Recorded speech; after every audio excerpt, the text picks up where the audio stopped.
একটা হচ্ছে মার্কসিজমের, যেটা বলেছিলাম যে আমি মেটেরিয়ালটা দিলে আর একবার তোমাদের ওটা রিভাইজটা করিয়ে দেবো, পয়েন্টগুলো ধরে ধরে, যাতে কিছু যদি বাদ যায় তাহলে সেটা তোমাদের বুঝতে সুবিধা হবে। ওটা আমি আবার রিকল করিয়ে দেবো, কারণ মার্কসিজম তো অনেক বড় এবং আমিও অনেক মানে কি বলবো, বাকি অংশ মানে পোস্ট মডার্ন যে সমস্ত ডেভেলপমেন্টসগুলো হয়েছিল, পোস্ট মডার্ন বলবো না, পোস্ট মার্কসিস্ট যে ডেভেলপমেন্টসগুলো হয়েছিল সেগুলোও তোমাদের মেনশন করেছি, যেগুলো এখানে সিলেবাসে মেনশন নেই। সো অনেকটাই সময় আমাদের লেগেছে, সেগুলো আমি দেখলাম বোধহয় 4টে বা 5টা ক্লাসে হয়েছে, 4টে বোধহয় ক্লাস হয়েছে সেখানে। সো স্বাভাবিকভাবেই একটুখানি এবার যদি তোমাদেরকে মেটেরিয়ালটাকে ধরে পড়ানো হয় তোমাদের একটু সুবিধে হবে। কোথাও কিছু মিস গেলে সেটা কিন্তু আমরা সঙ্গে সঙ্গে সেখানে বুঝিয়ে দিতে পারবো, প্লাস হচ্ছে তোমাদের পয়েন্টসগুলো ধরে বুঝিয়ে দিলে একটু বুঝতেও সুবিধা হবে যে এক্স্যাক্ট কোন গল্পটাকে কোথায় লিঙ্ক করতে হবে। এটা একটা বিষয়। আর তারপরে বোধহয় আর একটা আমি টপিক পড়িয়েছিলাম, যেটার বোধহয় মেটেরিয়ালটা দেওয়া হয়নি, দিয়েছি কি ওটা মেটেরিয়ালটা কি পড়িয়েছিলাম মনে আছে? না, টেস্টটা পড়িয়েছিলেন কিন্তু ওটা দেননি। হ্যাঁ, ওটাও তোমাদের মেটেরিয়াল দেওয়া হয়নি, রেকর্ডিংটাও বোধহয় দেওয়া হয়নি, তাই না? রেকর্ডিংটা দিয়েছি। না, দেননি। ওকে, তাহলে আজকে রাতের দিকে আমি ওটা তোমাদের পড়ে দেবো। ঠিক আছে, তাহলে এই দুটো বিষয় তোমাদের দেওয়া হয়নি এবং দিতে হবে, তো এগুলো রাতে আজকে পেয়ে যাবে। আহ, আজ আমরা আলোচনা করব এখানে, দেখো তোমাদের স্টেটের অরিজিন অফ স্টেটে অনেকগুলো থিওরির কথা বলেছে, আমি একটা থিওরির কথা তোমাদের বলেছি। মানে মানে স্টেটের মধ্যে আমরা স্টেটের ডেফিনেশন, ক্যারেক্টারিস্টিক্স, স্টেট এবং নন স্টেট অ্যাসোসিয়েশনস বা আদার অ্যাসোসিয়েশনস যেগুলো আছে সেগুলো নিয়ে আলোচনা করেছি। বেসিক্যালি স্টেটের যে পাওয়ার, সেই পাওয়ারের পার্সপেক্টিভ থেকে আমরা আলোচনা করেছি, রাইট? সো সেখানে আমরা বেশ ভালো রকম ভাবেই সেখানে বোঝার চেষ্টা করেছি যে একাত্মবাদী তত্ত্ব এবং বহুত্ববাদী তত্ত্ব। একাত্মবাদী তত্ত্ব যেটাকে ইংলিশে বলা হচ্ছে মনিজম, এবং বহুত্ববাদী তত্ত্ব যেটাকে বলা হচ্ছে প্লুরালিজম।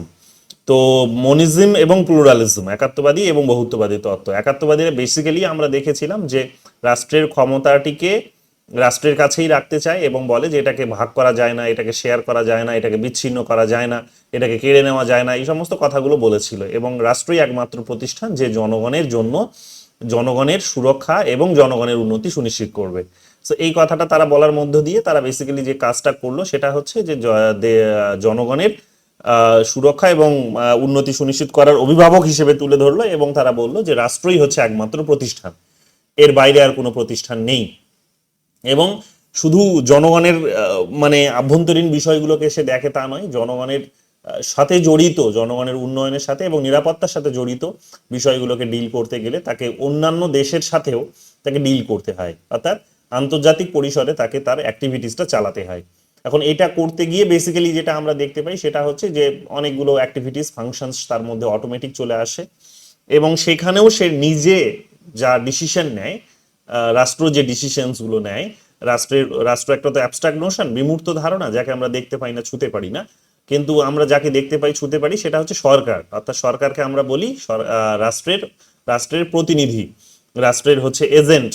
তো রাষ্ট্রের এজেন্টের যে কাজ বেসিক্যালি সেটাই হচ্ছে রাষ্ট্রের কাজ, এবং সেই রাষ্ট্রের কাজের মধ্য দিয়ে তারা বলার চেষ্টা করলো যে আন্তর্জাতিক পরিসরে একটা রাষ্ট্র যখন অন্য একটা রাষ্ট্রের সাথে যখন সম্পর্ক নির্ধারণ করছে, তখন যে তার যে স্বাধীনতা, যে স্বাধীনভাবে যেভাবে সেই সিদ্ধান্ত গ্রহণ করছে, এটাও একটা প্রমাণ যে রাষ্ট্র হচ্ছে সার্বভৌম, অর্থাৎ কারো দ্বারা সে প্রভাবিত হচ্ছে না। এই আর্গুমেন্টটিকে তোমাদের বলেছিলাম, এবং এই আর্গুমেন্টটিকে মেইনলি যিনি সামনে নিয়ে এসেছিলেন তিনি হচ্ছেন জন অস্টিন। এরপরে আমি তোমাদের বলেছিলাম আর একটা স্কুল সেখানে ডেভেলপ করেছিল রাষ্ট্রের যে সার্বভৌমিকতার ধারণা, সর্বশক্তিমান হওয়ার যে ধারণা, সেই সব ধারণাকে চ্যালেঞ্জ করেছিলেন একদল রাজনৈতিক বিশ্লেষক, রাজনৈতিক গবেষক, রাজনৈতিক বিজ্ঞানী। তারা বলার চেষ্টা করলেন যে রাষ্ট্র যে একমাত্র প্রতিষ্ঠান এটা সত্য কথা নয়, এবং রাষ্ট্রই যে একমাত্র সার্বভৌম প্রতিষ্ঠান, ফলে এটাও সত্য কথা নয়। যখন রাষ্ট্রের পাশাপাশি অনেকগুলো প্রতিষ্ঠান আমরা দেখতে পাচ্ছি এবং তাদের এক্সিস্টেন্স আছে, তাদের তাদের উপস্থিতি আছে, তখন আমরা দেখতে পাচ্ছি সেই প্রতিষ্ঠানগুলো রাষ্ট্রের যে কাজ সেই কাজটিকে ভাগ করে নিয়েছে, রাষ্ট্রের যে কাজ সেই কাজটিকে সে নিজের মধ্যে নিয়ে এসেছে, রাষ্ট্রের কাজগুলো সে করার চেষ্টা করে।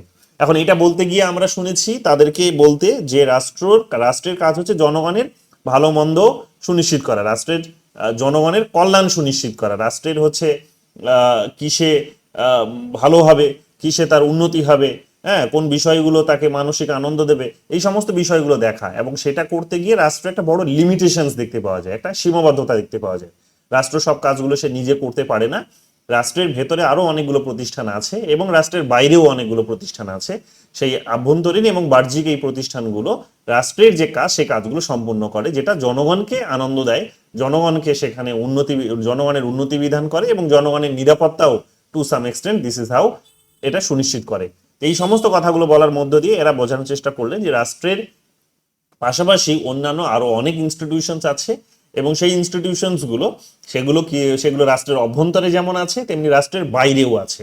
সো আভ্যন্তরীণ এবং এই বাহ্যিক প্রতিষ্ঠানগুলো জনগণের যেহেতু এখানে ক্ষমতা, জনগণের যেহেতু স্বাধীনতা সুনিশ্চিত করছে, উন্নতি সুনিশ্চিত করছে, জনগণের যেহেতু আনন্দকে প্রদান করার কাজ করছে, স্বাভাবিকভাবে আমরা দেখতে পাচ্ছি এবং এক প্রকার মানুষের সঙ্গে মানুষের একটা নিবিড় সম্পর্কও গড়ে তোলার অনেক সময় কাজ করে।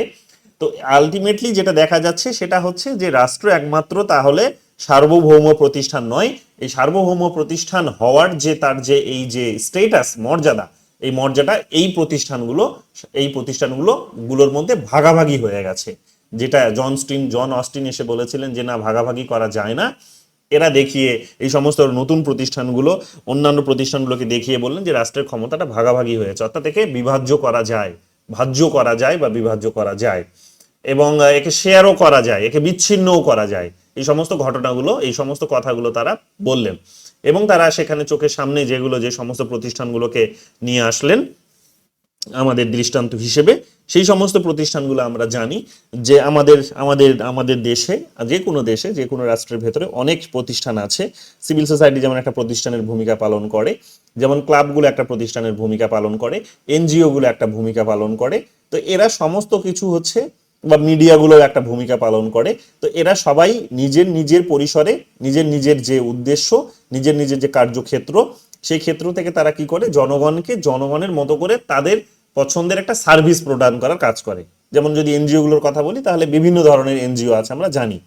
যেমন এনজিও গুলোর কথা বলেছিলাম আমি তোমাদের, যে এনজিও গুলো যেমন চিলড্রেন্সদের নিয়ে কাজ করে, অরফানস যারা, ঠিক আছে, অরফানসদের নিয়ে কাজ করে, রাস্তায় যারা দেখবে অভিভাবকহীন হিসেবে ঘুরে বেড়ায় তাদের নিয়ে কাজ করে, বয়স্ক লোক যারা রাস্তায় শুয়ে থাকে ভিক্ষাবৃত্তি কাজ করছে, এই সমস্ত মানুষগুলো নিয়ে কাজ করে, ঠিক আছে। তারপরে দেখবে কিছু পরিবেশবাদী মানুষ পরিবেশকে রক্ষা করার কাজ করে। তো এরা হচ্ছে স্বেচ্ছায় এই কাজগুলো করে, এরা কোনো নিজের লাভের জায়গা থেকে করে এটা কিন্তু নয়, যদিও এখনকার দিনেও অনেকে এই লাভের জায়গা থেকে এগুলোকে করে, বাট বেশিরভাগই তোমরা দেখবে যে আছে তারা স্বেচ্ছায় এই কাজগুলো করে, স্বেচ্ছায় তাদের নিজেদের স্বাধীন ইচ্ছাতে করে এবং তাদের নিজেদের লাভের কথা না ভেবেই তারা এক প্রকার করে, অর্থাৎ সরাসরি অর্থনৈতিক লাভের কথা তারা ভাবে না। এখন এই জায়গায় আমরা কি দেখতে পাচ্ছি, এই জায়গায় আমরা দেখতে পাচ্ছি যে যখন এই প্রতিষ্ঠানগুলো জনগণের এই ধরনের তাদের যে নিরাপত্তা কিংবা তাদের যে এক প্রকার জীবন জীবিকা কিংবা তাদের যে উন্নতি, এগুলো যখন সুনিশ্চিত করার কাজ করছে, হ্যাঁ, তখন আমরা কি দেখতে পাচ্ছি, বা পরিবেশ রক্ষা করার কাজ করছে, তখন আমরা দেখতে পাচ্ছি যে এই কাজগুলো জনগণ কিন্তু রাষ্ট্রের হাতে অর্পণ করেছিল, কিন্তু রাষ্ট্র সেই কাজগুলো সে করতে পারেনি দেখে এই কাজগুলো পড়েছিল বা এই কাজগুলো অবহেলিত হতো। তো এই অবহেলিত হওয়া কাজগুলো, রাষ্ট্রের নজরে না আসা কাজগুলো, রাষ্ট্রের সুনজর থেকে বঞ্চিত হওয়ার কাজগুলো আমরা যেটা দেখতে পাই সেটা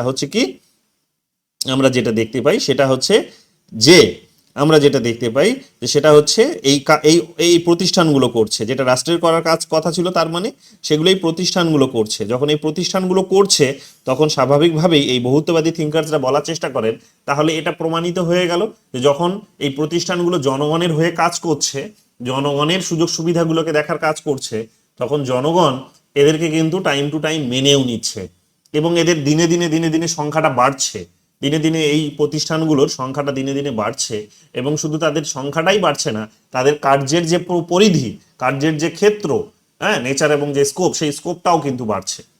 অর্থাৎ সংখ্যাতে ওরা যেমন বৃদ্ধি পাচ্ছে তেমনি আকৃতিতেও বৃদ্ধি পাচ্ছে, তেমনি এদের কাজের যে ধরন, সেই ধরনগুলোর মধ্যেও বৃদ্ধি আসছে।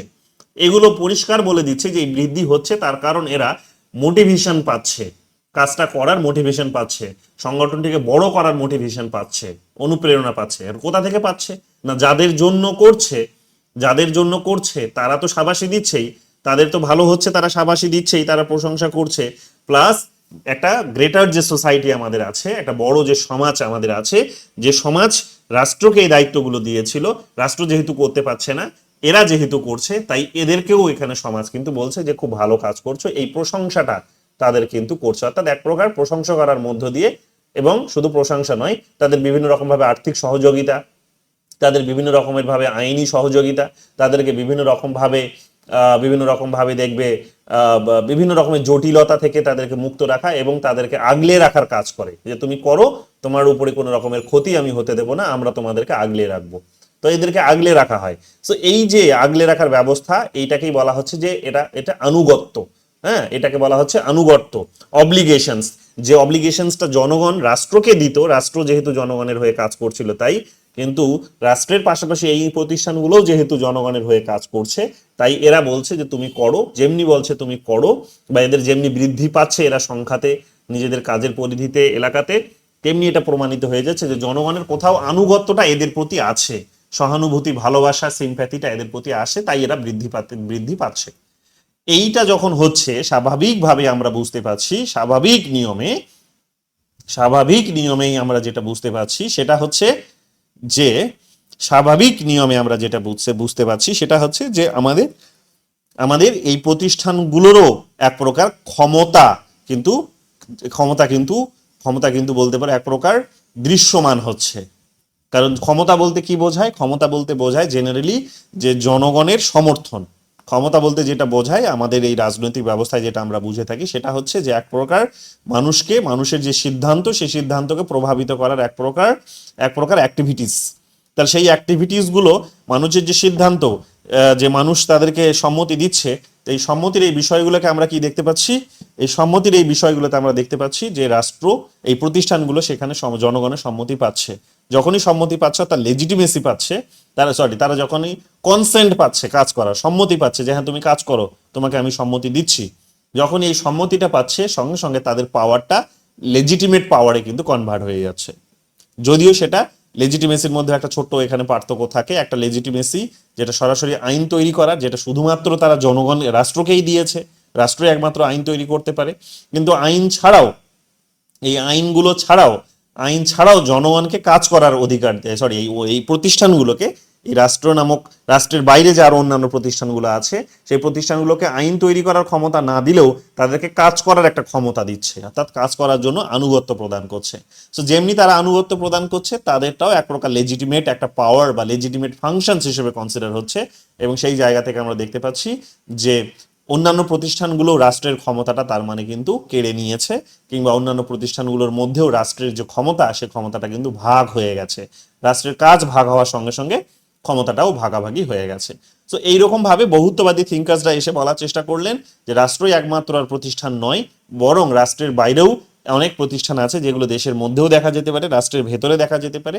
হ্যাঁ, এবং এই যেমন এগুলোর কথা বললাম, এনজিও বিভিন্ন আছে, তাদের কথা বলতে পারি, ক্লাবের কথা বলতে পারি। এরা এগুলো করে, যেমন ক্লাবগুলো দেখবে পুজোর ব্যবস্থা করে আমাদের জন্য। এখন রাষ্ট্র বলছে যে সে সেকুলার।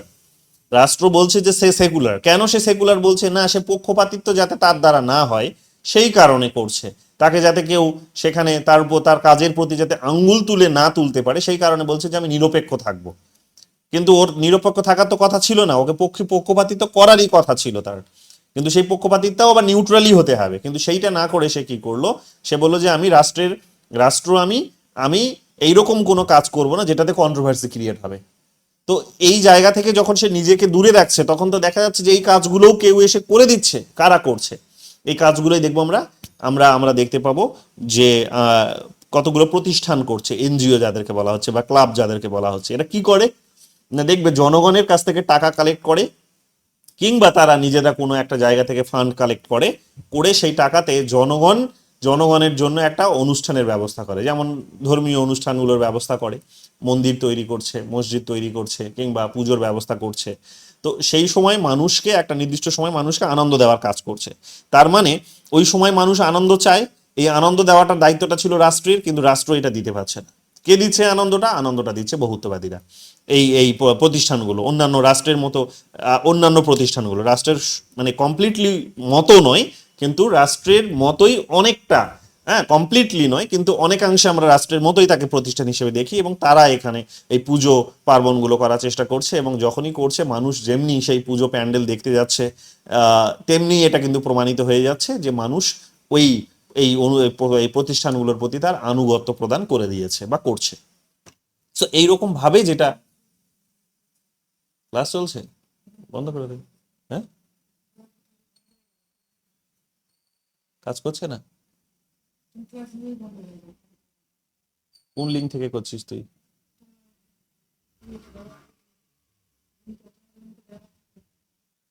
আমার লিঙ্কটা দিলে তো কি করে হবে? আমার লিঙ্ক দিলে তো হবে না, অন্য লিঙ্কে জয়েন করতে হবে। ও ওই গ্রুপে? কেন, এটা তো হওয়ার কথা নেই, এটা তো হওয়ার কথা নয়। এক সেকেন্ড দাঁড়িয়ে দেখছি। 192.168,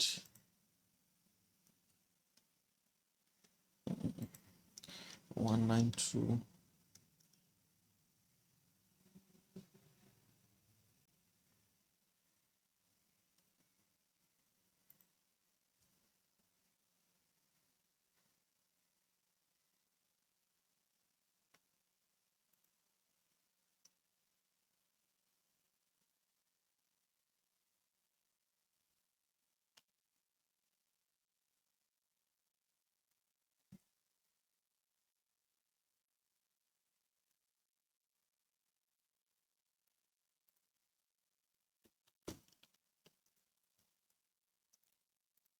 হ্যাঁ, তো যেটা বলছিলাম সেটা হচ্ছে যে এইরকম ভাবে আমরা তাহলে দেখতে পাচ্ছি যে যেমনি মানুষ পুজোর প্যান্ডেলে যাচ্ছে, পুজো দেখছে, তেমনি এটা কিন্তু সে তার নিজের যে আনুগত্য সেটা ওই পুজো প্যান্ডেলের যে সংগঠন সেই সংগঠনকে দিয়ে দিচ্ছে।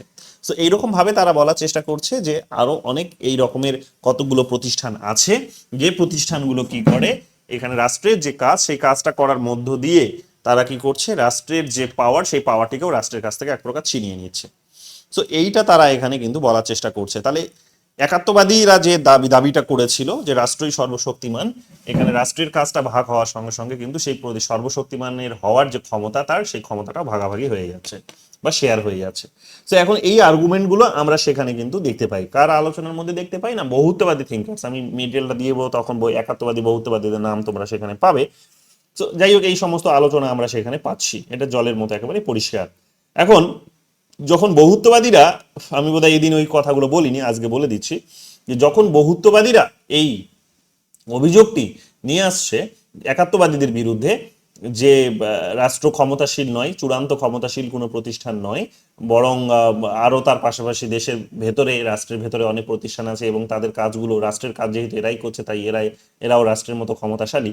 সো কাজেই সর্বশক্তিমান নয়। এবং শুধু তো দেশের ভেতরের কথা বলেনি, দেশের বাইরেও আরো প্রতিষ্ঠান আছে। যেমন দেশের বাইরে যেমন হচ্ছে ইন্টার গভর্নমেন্টাল কতগুলো অর্গানাইজেশনস আছে, গ্লোবাল গভর্নেন্সকে ইনশিওর করার কাজ করে এই ধরনের কতগুলো ইনস্টিটিউশনস আছে, রিজিওনাল কতগুলো ইনস্টিটিউশনস আছে, এবং সেক্টর ওয়াইজ বা ইস্যু কেন্দ্রিক ডিফারেন্ট ডিফারেন্ট অর্গানাইজেশনস আছে। তারা বিভিন্ন সময় বিভিন্ন পলিসি ফর্মুলেট করার কাজ করে, তৈরি করার কাজ করে, এবং সেই পলিসিগুলো তাদের কি হয় যে জনগণের উপরে, একটা পার্টিকুলার দেশের জনগণের পার্টিকুলার দেশের উপরে অ্যাপ্লাই হয়।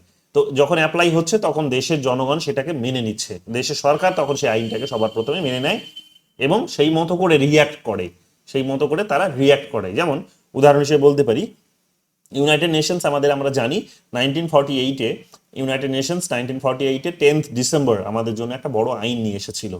কি নাম না আইনটার নাম হচ্ছে হিউম্যান রাইটস। ঠিক আছে, হিউম্যান রাইটস ল নিয়ে এসেছিল বলতে পারো, যে ইন্টারন্যাশনাল হিউম্যান রাইটস ল নিয়ে এসেছিল। যে আইনটাতে আমরা বেসিক্যালি দেখতে পেয়েছি কি,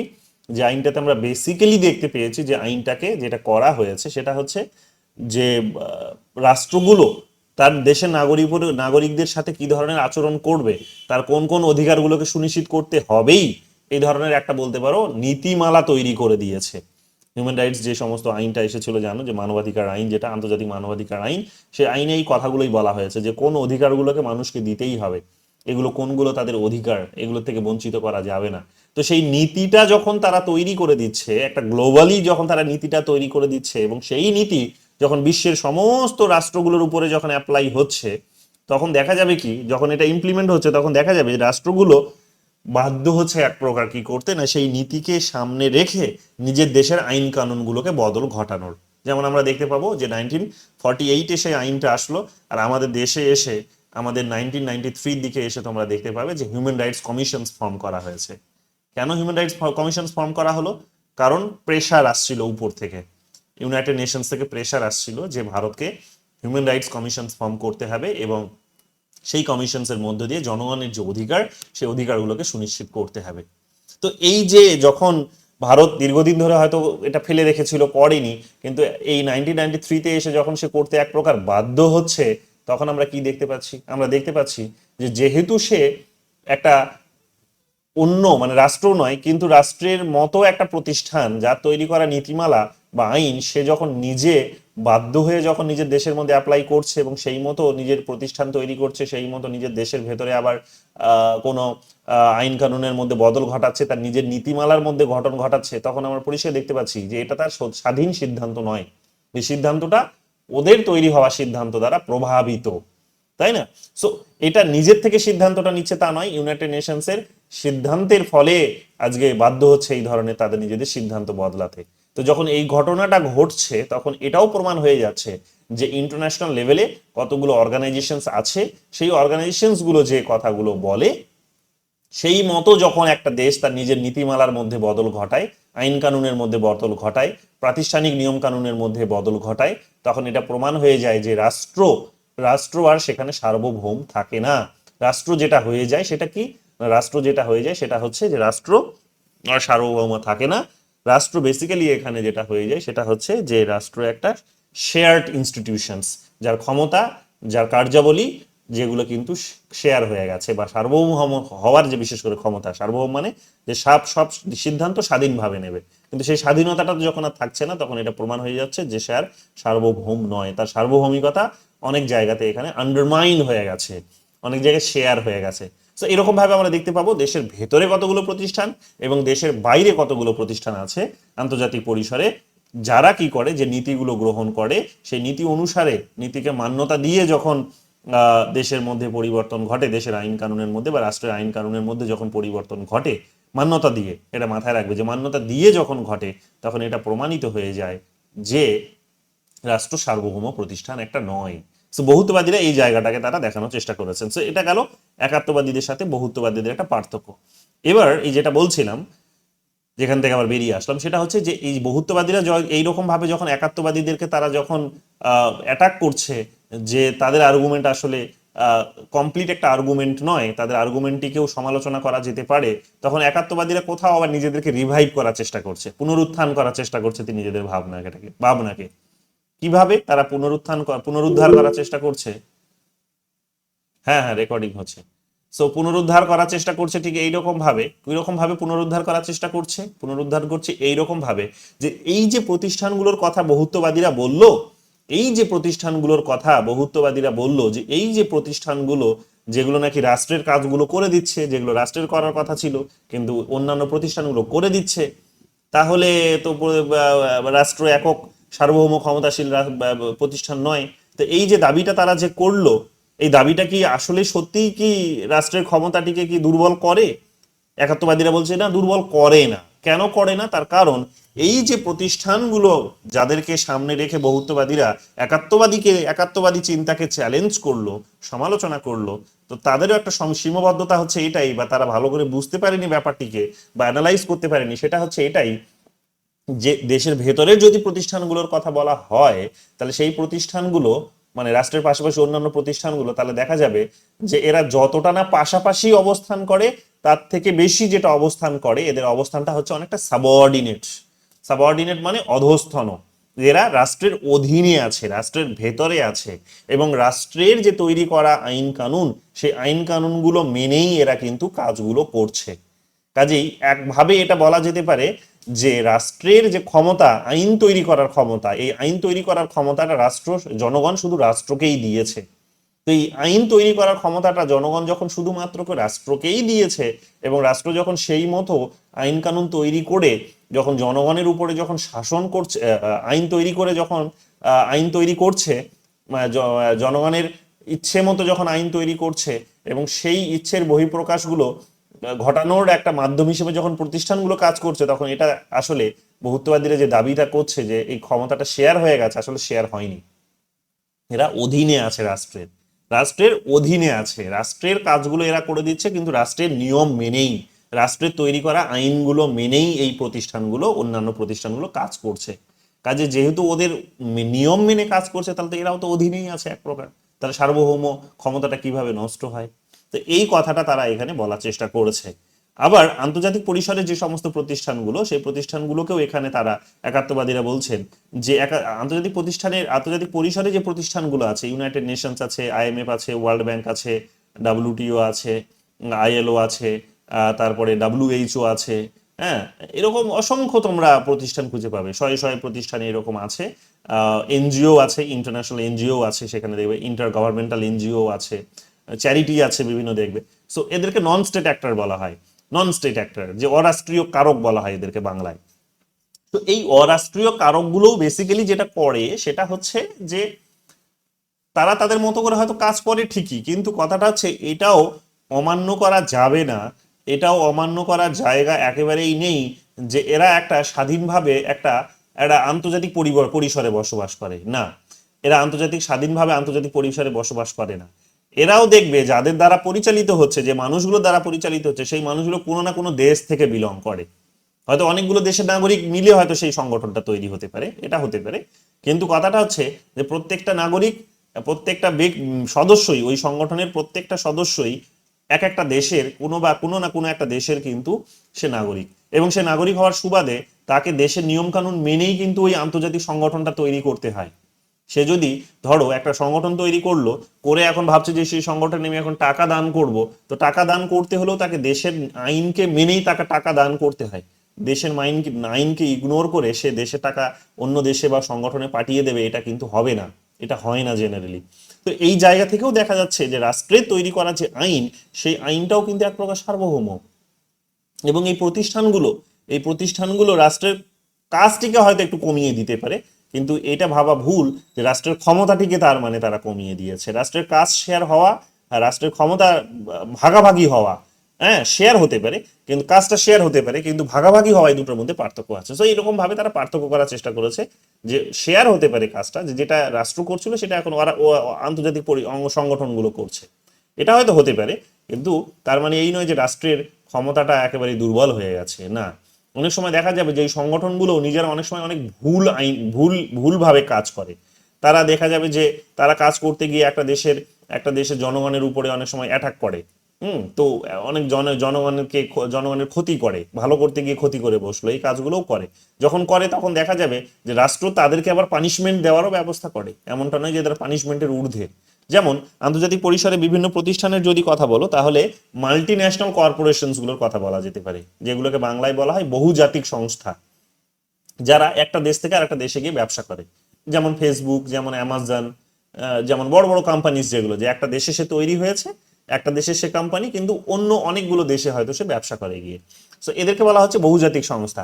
তো সেই বহুজাতিক সংস্থাগুলো আমরা যখন দেখছি যে তারা কাজ করছে, তখন শুধু তারা কাজ করছে জনগণের ভালোর উদ্দেশ্যে তা নয়, জনগণের খারাপও করে সেটা তারা। ফেসবুকের যদি কথা বলো, তাহলে ফেসবুককে বড় রকম ভাবে দায়ী করা হয় এটা বলে যে ফেসবুক দাঙ্গা বাঁধানোর একটা জন্য যথেষ্ট ব্যবহারকারী একটা টুল হিসেবে ব্যবহার হয়, যে দাঙ্গা বাঁধানোর কাজে সে ওস্তাদ। সে মিথ্যে তথ্য ছড়িয়ে মানুষের মধ্যে বিভ্রান্তি তৈরি করতে ওস্তাদ। সে মানুষের মধ্যে একটা দ্বন্দ্ব তৈরি করার কাজে ভীষণ রকম ভাবে হচ্ছে সে কিন্তু মাহির। তো এই সমস্ত কাজগুলো, হ্যাঁ, মব লিঞ্চিং, এগুলো নিশ্চয়ই শুনেছো, miss information, fake news, propaganda, তারপরে তোমরা শুনেছো যে সেখানে জনগণের হচ্ছে নিরাপত্তা বিঘ্নিত করে, যেটাকে প্রাইভেসি বলি, হ্যাঁ, ডিজিটাল প্রাইভেসি মানুষের নষ্ট হয়। তারপরে তোমরা দেখবে যে সিকিউরিটি সেখানে বা ইনফরমেশন মানুষের লিক হয়ে যায়। তারপরে দেখবে সেখানে মহিলাদের বিশেষ করে বিভিন্ন ধরনের পর্নোগ্রাফি দেখবে সোশ্যাল মিডিয়াতে ঘোরাফেরা করে। সো এরা এগুলোকে ব্যবহার করে নিজেদের লাভের মানে কি বলবো, যে লাভের যে তাদের কথা সেটা তারা ভাবে, অর্থাৎ এই ভুলভাল ইনফরমেশন ছড়িয়ে মানুষের মধ্যে দাঙ্গা বাঁধিয়েও তারা অনেক সময় টাকা ইনকাম করে। সো এগুলোও করেও তারা কি হয়, যখন করে তখন একটা দেশের মধ্যে একটা অস্থিরতার পরিবেশ তৈরি হয়, কিন্তু রাষ্ট্র কি সেটাকে মেনে নেয়?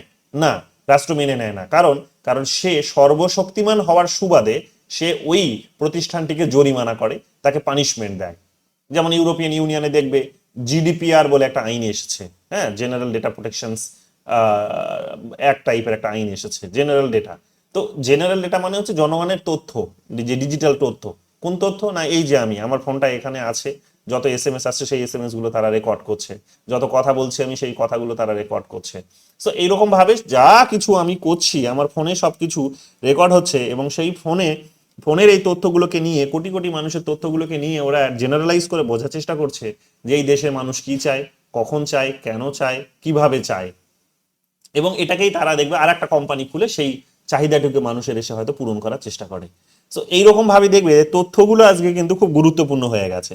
সো এই তথ্যগুলোকে নিয়ে তারা কি হচ্ছে যে নিয়ে দেখবে কালো মার্কেটে বিক্রি করছে, ইলেকশনস এর কাজে ব্যবহার করছে, কিন্তু মানুষ তো সেগুলোকে করার জন্য তাকে অনুমতি দেয়নি, কিন্তু সে ওই কাজগুলো করছে। যখন করছে মানুষের সম্মতি নিয়েই, যখন ওই কাজগুলো করছে, মানুষের সম্মতি না নিয়ে যখন এই কাজগুলো করছে, তখন মানুষের নিরাপত্তা কোথাও কিন্তু বিঘ্নিত হচ্ছে। সো ফলে ইউরোপিয়ান ইউনিয়ন দেখবে, ইউরোপিয়ান ইউনিয়ন তারা কালেকটিভলি, মানে ইউরোপের মোটামুটি 50টার মতো দেশ, 50টা বলছি, 28টার মতো দেশ তোমরা দেখবে, যে 28-29টা দেশ তারা দেখবে কি করেছে না একটা সংগঠন তৈরি করেছে কালেকটিভলি, এবং সেই সংগঠনের একটা নিয়ম কানুন এসেছে, সেটা হচ্ছে যে তারা অনেকটা আইন এসেছে, আইন করে এখানে বলা হয়েছে যে তারা সেই আইন দিয়ে এবার এই বহুজাতিক সংস্থাগুলো যেগুলো আছে এদেরকে নিয়ন্ত্রণ করবে, কারণ এরা মানুষের ভালো করতে গিয়ে খারাপ করছে। সো দেখবে সেখানে তাকে পানিশমেন্ট দেওয়া হয়েছে, আমাদের দেশেও হয়েছে। ফেসবুকে যা খুশি তাই ছড়াতে দেওয়া হয় না, যা খুশি তাই লিখতে দেওয়া হয় না, বলতে দেওয়া হয় না, ফেসবুকে বিভিন্ন কন্টেন্টকে ডিলিট করে দেওয়া হয়, অ্যালাউ করা হয় না। তো এই সমস্ত ঘটনাগুলো ঘটছে। সো এটা যখন করছে রাষ্ট্রের এজেন্ট হিসেবে, যখন সরকার করছে, তখন এটাই প্রমাণ হচ্ছে যে কি প্রমাণ হচ্ছে? প্রমাণ হচ্ছে এটাই যে যেহেতু রাষ্ট্র ওদের উপর নিয়ন্ত্রণ করতে পারছে আইন প্রয়োগ করে, তাই রাষ্ট্রের যে সর্বশক্তিমান হওয়ার যে তার যে মর্যাদা বা যে তার যে ক্ষমতা, সেটা কিন্তু এক প্রকার বলা যেতে পারে যে মানে কি বলবো, যে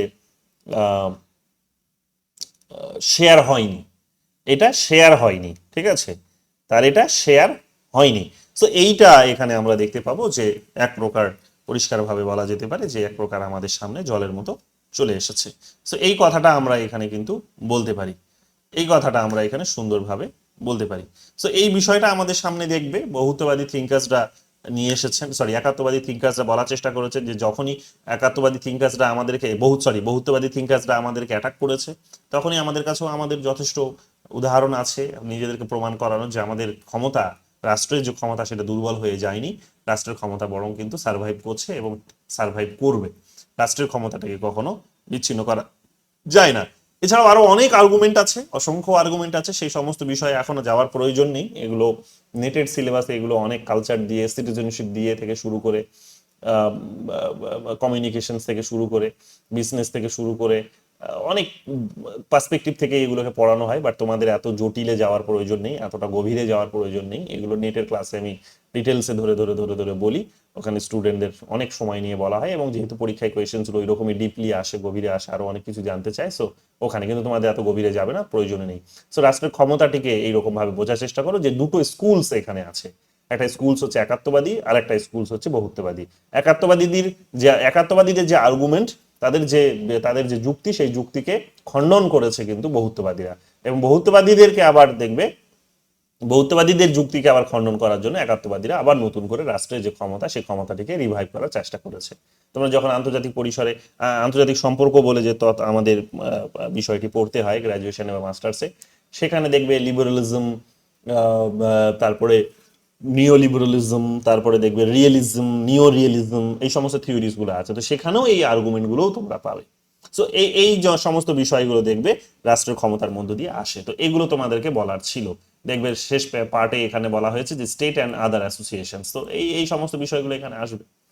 এরপরে এটা আমি শেষ করলাম, আমি রিকল করিয়ে দিলাম যে আমি লাস্ট ক্লাসে তোমাদের কি বলেছিলাম। এরপরে আমি এখানে চলে আসছি হবস লগ রুশোর আলোচনায়, ঠিক আছে, হবস লগ রুশোর আলোচনায় আমি চলে আসছি। বেসিক জিনিসগুলো খুব সুন্দর করে বুঝিয়ে দিচ্ছি। হ্যাঁ, মানে অরিজিন অফ দ্য স্টেটেড থিওরির কথা বলেছে। So origin of the stated থিওরিতে অনেকগুলো থিওরি আছে, দেখতেই পাচ্ছ। সোশ্যাল কন্ট্রাক্ট থিওরি আছে, সেখানে হবস লগ রুশোর যে থিওরি, সেই থিওরিটা পড়তে হয় আমাদেরকে, সোশ্যাল কন্ট্রাক্ট থিওরি বলা হয় এটাকে। তিনটে থিওরি মিলে, যদিও তিনজনের আর্গুমেন্টের মধ্যে সিমিলারিটিসও আছে, ডিসসিমিলারিটিসও আছে, অর্থাৎ মিল আছে এবং পার্থক্য আছে। সেটা আমরা পড়বো। স্টেট অফ নেচার নিয়ে তাদের মিল আছে, আবার পার্থক্য আছে। সোশ্যাল কন্ট্রাক্ট নিয়ে তাদের মিল আছে, পার্থক্য আছে, ঠিক আছে। আবার মানে ধরন নিয়ে আর কি, এমনি কন্ট্রাক্ট যে হবে সেটা তো সেই জায়গাতে তাদের সম্মতি আছে, কিন্তু ধরন নিয়ে তাদের পার্থক্য আছে, সার্বভৌমিকতার ধারণা নিয়ে তাদের মধ্যে পার্থক্য আছে। এই সমস্ত পার্থক্যগুলো আমরা এখানে পাবো, তিনজনের মধ্যে আলাদা আলাদা রকমের আইডিয়া আমরা পাবো। কমন একটাই, সেটা হচ্ছে যে সোশ্যাল কন্ট্রাক্ট, তারা তিনজনই বলেছে যে সামাজিক চুক্তির কথা। বাকিগুলোর ক্ষেত্রে, সমস্ত কিছুর ক্ষেত্রে আমরা পার্থক্য পাবো, এবং অনেক পার্থক্য আছে, সেগুলো বুঝতে হবে। এরপরে আমাদের যে থিওরিগুলো আছে যেটা আমাদের পড়তে হবে রাষ্ট্রের অরিজিন সম্পর্কিত, সেগুলো হচ্ছে ইন্ডিভিজুয়াল লিবার্টি, ঠিক আছে, ইন্ডিভিজুয়াল লিবার্টি, যে মানুষের স্বাধীনতার জায়গা থেকে ইন্ডিভিজুয়ালিজমের কথা যেটাকে বলা হচ্ছে, যে ইন্ডিভিজুয়ালিজমের একটা তত্ত্ব আছে, ব্যক্তি স্বাতন্ত্র্যবাদী তত্ত্ব যেটাকে বলা হচ্ছে, তো ব্যক্তি স্বাতন্ত্র্যবাদী তত্ত্ব, সেখানে এটা আমাদেরকে পড়তে হবে। এরপরে আমাদের পাবো আমরা ইভলিউশনারি থিওরি। ইভলিউশনারি থিওরিতে রাষ্ট্রের বিবর্তনের কথা বলেছে, এবং এখানে আমরা দেখতে পাবো মার্কসিয়ান থিওরিও আছে, যারা দেখবে যে অলরেডি যেটা আমরা পড়ে আসলাম যে রাষ্ট্রের বিবর্তনটা কিভাবে হয়েছে সেই সমস্ত বিষয়গুলোকে দেখানোর কাজ করেছেন। তো এখানে ইভলিউশনারি আর মার্কসিয়ানের মধ্যে তোমাদের কনফিউশন হতেই পারে, বাট আমি এটা দূর করে দেবো কনফিউশনটা, অসুবিধা নেই কিছু এখন। বাট এখানে মোটামুটি মনে করো যে রাষ্ট্রের যে বিভিন্ন তত্ত্বগুলো আছে, বিবর্তনের যে বিভিন্ন তত্ত্ব বা অরিজিনের যে বিভিন্ন তত্ত্ব, রাষ্ট্রের কি উৎপত্তি কিভাবে হলো, সেই তত্ত্বগুলোর মধ্যে একটা গুরুত্বপূর্ণ তত্ত্ব হচ্ছে, যেখান থেকে প্রচুর প্রশ্ন আসে সব পরীক্ষাতে, সেটা হচ্ছে যে সোশ্যাল কন্ট্রাক্ট থিওরি, যেটাকে বাংলায় বলা হচ্ছে সামাজিক চুক্তির তত্ত্ব। এই সামাজিক চুক্তির তত্ত্বে তিনজন মেইন থিঙ্কার্স আছে। সামাজিক চুক্তির তত্ত্বে তিনজন প্রধান হচ্ছে তাত্ত্বিক আছেন। একজন হচ্ছেন হবস, যিনি হচ্ছেন ব্রিটেনের, একজন হচ্ছেন লক, যিনি হচ্ছেন তিনিও ব্রিটেনের, এবং তৃতীয় জন হচ্ছে রুশো, যিনি হচ্ছেন ফরাসি ছিলেন, ফ্রান্স, ঠিক আছে। তো এই তিনজনের আর্গুমেন্ট আমরা পড়বো। তো শুরুতে আমি এখানে শুরু করছি হবসের আলোচনা দিয়ে। হবসের আলোচনাটা আমি বেসিক আর্গুমেন্টগুলো বলে দেবো, যদি তোমাদেরকে ডিটেলসে আরো জানতে হয়, আরো ডিটেলসে, কারণ এত ডিটেলসে তোমাদের জিজ্ঞেস করবে না, কিন্তু যদি তোমাদের জানার ইচ্ছে হয়, তোমাদেরকে আমি নেটের একটা ক্লাস আমার আছে হবসের উপরে, লকের উপরে, রুশোর উপরেও আলাদা আলাদা থিঙ্কার্সের আলাদা আলাদা ক্লাস আছে। তো সেই ক্লাসটাও তোমরা দেখে নিতে পারো, ঠিক আছে, আমি বলার পরেও সেই ক্লাসটা তোমরা দেখে নিতে পারো, কারণ আমি বেসিক জিনিসগুলো বলবো তোমাদের, যেহেতু কোয়েশ্চেন্স বেসিকের উপরেই থাকবে। বাট হ্যাঁ, যদি বেটার আন্ডারস্ট্যান্ডিং আরো চাও, আরো গভীরে যেতে চাও, তাহলে এই লেকচারগুলো মন দিয়ে আরো শুনে নিতে পারো। তারপরে আমরা আসব ইন জেনারেল একটা বোঝার জন্য যে সামাজিক তত্ত্ব বলতে তারা কি বুঝিয়েছে সেই আলোচনায়। তাহলে শুরুতে আসছে এখানে হবসের আলোচনায়। হবস কি বলেছেন? হবস যেটা বলেছেন সেটা হচ্ছে, বেসিক আইডিয়াটা হচ্ছে হবসের, সেটা হচ্ছে যে সামাজিক চুক্তির তত্ত্বে যখন আমরা রাষ্ট্রের বিবর্তনের বা রাষ্ট্রের উৎপত্তির ধারণায় যখন সামাজিক চুক্তির তত্ত্ব পড়ছি তখন আমরা প্রথম নামটা পাই হবস। হ্যাঁ, ব্রিটিশ দার্শনিক হবস। তো হবস বেসিক্যালি আমরা দেখতে পাবো যে তিনি ব্রিটিশ ছিলেন, এবং তিনি আমরা দেখতে পাচ্ছি যে যে সময় জন্মগ্রহণ করছেন সেই সময় তোমরা দেখবে যে ব্রিটেন এক প্রকার, দেখবে তোমরা যে রাজার শাসনে কিন্তু রয়েছে। ব্রিটেন এক প্রকার রাজার শাসনে রয়েছে, এবং রাজার ক্ষমতা প্রচন্ড পরিমাণে সেখানে রয়েছে, রাজার চূড়ান্ত ক্ষমতা সেখানে আছে। এবং রাজার এই যে ক্ষমতা, সেই ক্ষমতাটিকে তিনি এক প্রকার বলা যেতে পারে, রাজার যেই যে ক্ষমতা, সেই ক্ষমতাটিকে তিনি বলতে পারো যে এক প্রকার আরো প্রতিষ্ঠিত করার চেষ্টা করলেন। কারণ অনেক সেই সময় কিন্তু বলতে পারো সেই সময় মানে দান্দিক গোষ্ঠী বেরিয়ে আসছিল। সেই সময় দেখবে দান্দিক গোষ্ঠী অনেকগুলো বেরিয়ে আসছিল, সেই দান্দিক গোষ্ঠীগুলো রাজাকে সেখান থেকে দুর্বল করার চেষ্টা করছিল। রাজার ক্ষমতাটাকে দুর্বল করে অন্যান্য প্রতিষ্ঠান তৈরি করার মধ্যে দিয়ে রাজার যে ক্ষমতা, এবং রাজা মানে সেই সময় রাষ্ট্রের যে ক্ষমতা সেটাকে দুর্বল করার কাজটা করছিল। তো এইরকমের একটা পরিস্থিতিতে তিনি এখানে হবস এসে বলার চেষ্টা করলেন যে রাষ্ট্রের এই ক্ষমতাটি কেন প্রয়োজন, বা এই যে রাষ্ট্র এতটা যে ক্ষমতাশালী আজকে হয়ে আছে, রাজা রাষ্ট্রের প্রতিনিধি হিসেবে এখানে রাজার কথা তিনি বলছেন। তো রাষ্ট্র আজকে বা রাষ্ট্রের প্রতিনিধি হিসেবে রাজা আজকে যে এতটা ক্ষমতাশালী, তার কি কোনো মানে এটা কি হঠাৎ করে হয়েছে, নাকি এর ঐতিহাসিক কোনো কারণ আছে, বা এটা কোনো কারণ ছাড়াই কি হয়েছে, হঠাৎ করে হয়েছে, নাকি এর একটা বিবর্তনিক একটা পর্যায় আছে, কিংবা এর একটা বড় দীর্ঘ ইতিহাস আছে, এবং সেই ইতিহাসের পেছনে কোনো কারণ আছে। তো সেটা তিনি বোঝার চেষ্টা করলেন। এই সেন্সে তিনি এখানে যেটা বলার চেষ্টা করলেন সেটা হচ্ছে যে অবশ্যই এখানে একটা রাষ্ট্রের একটা দীর্ঘ ইতিহাস আছে। সেই ইতিহাসটা কি তিনি বলছেন, এই ইতিহাসটা অনেকটা পুরনো, এবং অবশ্যই সেই ইতিহাস একটা কারণের উপরেই দাঁড়িয়ে আছে। তিনি এখানে বলার চেষ্টা করলেন যে দীর্ঘ ইতিহাসের কথা বলতে গিয়ে তিনি চলে গেলেন একেবারে প্রাচীন ইতিহাসে, যেখানে অল্প কিছু মানুষ ছিল, এত মানুষের মধ্যে দ্বন্দ্ব ছিল না, এত মানুষের মধ্যে হচ্ছে কি বলবো যে মানে দ্বন্দ্ব বলবো না, যে একটা প্রকৃতির অবস্থায় চলে গেলেন, দ্বন্দ্ব বলবো না শুরুতে, মানে তিনি একটা প্রকৃতির অবস্থায় চলে গেলেন, যে মানুষ প্রকৃতির কোলে বসবাস করতো খানিকটা, এবং প্রকৃতির কোলে বসবাস করার কারণে সে প্রকৃতির নিয়ম কানুন ফলো করতো।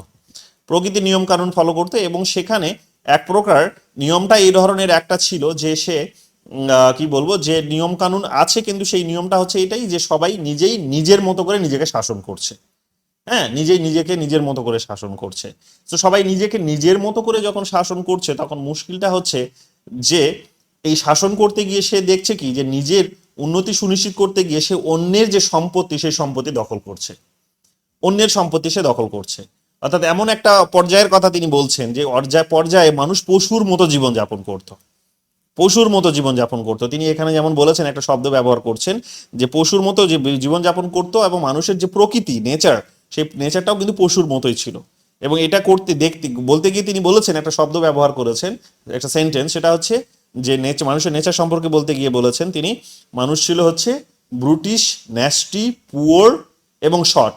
মানুষের জীবন সম্পর্কে তিনি বলতে গিয়ে এটা কথাটা বলেছেন যে মানুষ হচ্ছে ব্রুটিশ, ব্রিটিশ মানে নৃশংস, পুয়ার, পুয়ার মানে গরিব বা দরিদ্র, ঠিক আছে, পুয়ার, ব্রুটিশ, তারপরে এখানে শর্ট, ন্যাস্টি, ঠিক আছে, ন্যাস্টির কথা বলেছে, মানে খারাপ শব্দ এগুলো একেবারে, যে মানুষ হচ্ছে ন্যাস্টি মানে খারাপ একটা বিষয়, কাইন্ড অফ, এক্স্যাক্ট শব্দটা, বাংলা শব্দটা মনে আসছে না এখন। তারপর বলেছে শর্ট। তো এইরকম ভাবে মানুষ যেহেতু এক প্রকার পুয়ার, ন্যাস্টি, ব্রুটিশ, শর্ট, এই ধরনের যেহেতু তাদের একটা আচরণ মানুষের মধ্যে আমরা দেখতে পেয়েছি, স্বাভাবিকভাবেই এখানে যেমন আমরা এই পশুদের মধ্যে দেখতে পাই যে পশু, যেমন কুকুরগুলো হয় না, যে কুকুরগুলো একটা পাড়ার কুকুর আর একটা পাড়ায় চলে গেলে সেখানে তাকে সব ওই পাড়ার সমস্ত কুকুরগুলো ছিঁড়ে খায়। তো এইরকম ভাবে তারা কি হয়, একে অপরের মধ্যে মারপিটে জড়িয়ে পড়ে, তো একে অপরের জীবন নিয়ে নেয়। ঠিক আছে, ও হয়তো বেচারা এসেছিল এই পাড়াতে যে নিজের যাতে সে একটুখানি নিজের যাতে একটুখানি উন্নতি সুনিশ্চিত করতে পারে, নিজের যাতে খাদ্যের খোঁজে হয়তো এসেছিল, কিন্তু এই পাড়াতেও তো কে আছে, সেই তো এই পাড়াতে তাকে ঢুকতে দেবে না। তো তখন ওর সাথে এদের কিন্তু ফাইট শুরু হয়ে যায়। তো দেখা যাবে এই ফাইট করার ফলে কেউ একজন জেতে, বা কোনো একটা পক্ষ সেখানে জেতে।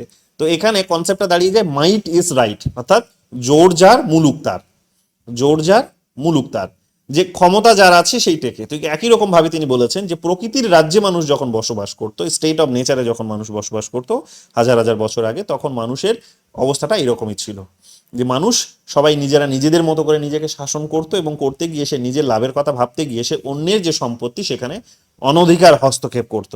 এখন যার প্রতি সে, যার সম্পত্তির প্রতি সে অনধিকার হস্তক্ষেপ করেছে, সে তো ইজিলি ছেড়ে দেবে না সেটা, সে কারণ সে কষ্ট করে অর্জন করেছে। তো যখন কষ্ট করে অর্জন করা সম্পত্তিটাকে তাকে নিজেকে প্রোটেক্ট করতে হবে, তখন এই বাইরে থেকে আসা মানুষটার সাথে তাকে কিন্তু যুদ্ধে জড়িয়ে পড়তে হবে, এবং তারা যুদ্ধে জড়িয়ে পড়তো। ঠিক এই রকমের একটা পরিস্থিতিতে জোর যার মুলুক তার, তো বেঁচে থাকতো সেই যার শক্তি বেশি ছিল, যার বুদ্ধি বেশি ছিল। সো এইরকম ভাবে আমরা দেখতে পেয়েছি, তিনি বলছেন যে এইরকম ভাবে আমরা দেখতে পেয়েছি যে প্রকৃতির কোলে মানুষ একে অপরের মধ্যে দ্বন্দ্বে জড়িয়ে পড়তো, এবং এতে করে তারা তারা যে নৃশংস সেটার প্রমাণ হতো, তারা যে সেখানে ব্রুটিশ, একটা হিংসাত্মক সেটা প্রমাণ হতো, এবং তারপরে তারা যে দরিদ্র দরিদ্র এইরকম ভাবে যে তারা একে অপরের প্রতি দ্বন্দ্ব করে তারা নিজেরা নিজেদের ক্ষতি করছে। বরং ওই সময়টা তারা ওই দ্বন্দ্ব না করে যদি নিজেরা কিছু কাল্টিভেট করার কাজ করতো, নিজেরা যদি কিছু নিজেদের উপার্জন করার কাজ করতো, তাহলে হয়তো লাইফ একটা জীবনটা আরো অনেক সুন্দর হতো, কিন্তু সেটা করেনি। তো তার ফলে কি প্রমাণ হচ্ছে, যে মিছিমিছি তারা দ্বন্দ্বে জড়িয়েছে, বা ওই নিজেদের ওই কি লাভের কথা ভেবে, ইন্টারেস্টের কথা ভেবে তারা জড়িয়ে জড়ার ফলে তারা দেখতে পাওয়া যাবে যে সবাই সেখানে দারিদ্রতায় ভুগছে। ছাড়া সবাই দারিদ্রতা বলছে। যুদ্ধ করলে কি হয়, যেমন আমাদের ইন্ডিয়া আর পাকিস্তানের মধ্যে যখন যুদ্ধ হবে হবে করছিল সবাই, তখন কি বললো যে যুদ্ধ হলে সকলের ক্ষতি, কিন্তু ক্ষতিটা কোন জায়গা থেকে, এটা যে প্রচুর সম্পদ নষ্ট হবে, তো ফলে দরিদ্র হয়ে পড়বে। যতটা সম্পদ অর্জন করেছে দুটো দেশ, তারা এখন দরিদ্র হয়ে পড়বে, দারিদ্র হয়ে পড়বে, তো দারিদ্রতার দিকে চলে যাবে। ঠিক একই রকম যে তারা নিজেরা যখন যখন দ্বন্দ্বে জড়িয়ে পড়ছিল, তখন তারা দারিদ্রতার দিকে চলে যাচ্ছিল। শুধু তাই নয়, এই দ্বন্দ্বে জড়িয়ে পড়ার ফলে দেখা যাবে যে একটা পক্ষ বেঁচে থাকছে আর একটা পক্ষ সেখানে মারা যাচ্ছে, বা আঘাতপ্রাপ্ত হচ্ছে, সেই আঘাত থেকে ধীরে ধীরে সে মারা পড়ছে। তো এইরকম ভাবে দেখা যাবে কি, যে তারা নিজেরা নিজেদের জন্য ক্ষতিকারক হয়ে দাঁড়ায়, মানে একজন ব্যক্তি আর একজন ব্যক্তি, একটা গোষ্ঠী আর একটা গোষ্ঠীর জন্য ক্ষতিকারক হয়ে দাঁড়ায়, তারা একে অপরের জীবন নিয়ে ছিনিমিনি খেলতে শুরু করে দেয়। তো এটা হচ্ছে কি, এটা হচ্ছে একটা প্রকৃতির কোলে বসবাস করার একটা অনিয়ম, যে প্রকৃতির কোলে বসবাস করতো, সেখানে কোনো নিয়ম ছিল না, সেখানে কোনো রুলস ছিল না, তারা নিজেরা নিজেদের মতো করে শাসন করতো, নিজেরা নিজেদের মতো করে তারা নিজেদেরকে কন্ট্রোল করতো, নিজেরা নিজেদের ইচ্ছের জায়গা থেকে তারা নিজেদেরকে পরিচালনা করতো, এবং সেটার উপর কোনো নিয়ন্ত্রণ ছিল না। সো ফলে তাদের এই অবস্থাটা দেখতে পাওয়া গেছে, যে তাদের জীবনটা অনেক শর্ট হয়ে গেছে। তো কোথাও গিয়ে তিনি বলছেন যে কোথাও গিয়ে মানুষের এই ছোট্ট একটু রিয়েলাইজেশন, র্যাশনালিটি, যুক্তি, যে যুক্তিটা কিন্তু বেঁচে ছিল তাদের মধ্যে কোথাও। কোন যুক্তি? না, যুক্তিটা হচ্ছে এটাই যে যুক্তিটা হচ্ছে এটাই তাদের মধ্যে যুক্তিটা কোথাও বেঁচে ছিল, এবং সেই যুক্তিটা হচ্ছে এটাই যে তারা প্রত্যেকেই নোটিশ করছে যে এইভাবে তারা অল্প সময়ে মারা পড়ছে, তারা দারিদ্রতার দিকে চলে যাচ্ছে এবং তাদের প্রত্যেকেরই ক্ষতি হচ্ছে। সো এই যুক্তিটা কোথাও গিয়ে তাদের মধ্যে বেঁচে ছিল। তো এই যুক্তিকেই তারা কাজে লাগিয়ে দেখা গেল কি যে তারা নিজেদের মধ্যে একটা চুক্তি করলো। তারা নিজেদের মধ্যে একটা চুক্তি করলো, নিজেদের মধ্যে, মনে রাখবে। তো নিজেদের মধ্যে তারা চুক্তি করলো এবং চুক্তি সংখ্যা একটাই ছিল, যে একটাই তারা চুক্তি করলো এবং সেই চুক্তিটাও তারা নিজেদের মধ্যে করলো। নিজেদের মধ্যে এই চুক্তিটা করার মধ্য দিয়ে তারা যেটা করলো সেটা হচ্ছে যে তারা একটা থার্ড পার্টি জেনারেট করলো, বা সেকেন্ড পার্টি বা থার্ড পার্টি।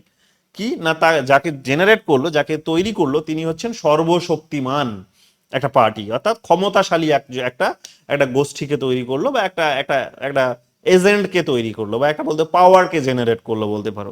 যে এরা নিজেদের মধ্যে চুক্তি করে তারা তারা যাতে আর দ্বন্দ্বে জড়িয়ে না পড়বে না, এটা সুনিশ্চিত করার জন্য তারা একটা থার্ড পার্টির হাতে তাদের নিজেদের শাসন করার অধিকারটুকু ওই থার্ড পার্টির হাতে দিয়ে দিল।